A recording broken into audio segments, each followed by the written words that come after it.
Hey, it's great to have you join me for this devotion through the book of Luke again.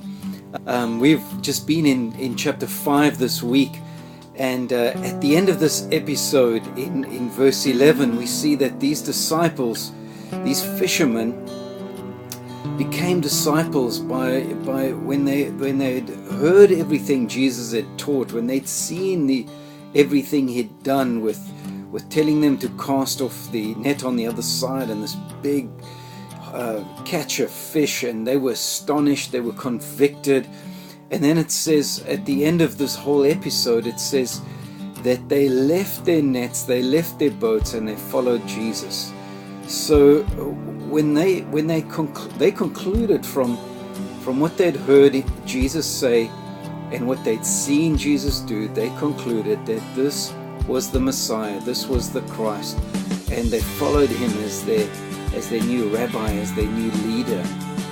And I wonder, as you and I consider all that we know and all that we've seen and experienced of Jesus, will we make a fresh decision to follow him, to say, Lord, I follow you because of what I know about you, what I've read in your word, about what I've experienced by your presence and power working in my life. Today, friend, remember, if you are following him, remember why you left in the first place, why you left the old to follow the new in Jesus.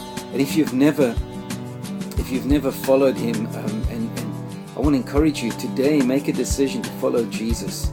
You know, these men that left their boats that day set off on the greatest adventure any man has ever had on the face of this planet.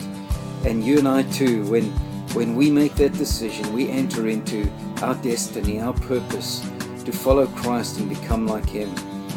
Following him ultimately leads to the cross, and at the cross we exchange our old for the new and set out on the God adventure in relationship with Abba Father, like we were created to live. So I pray that today you will follow him and you will also find fullness of life in Jesus as you do. God bless you. See you tomorrow. Bye.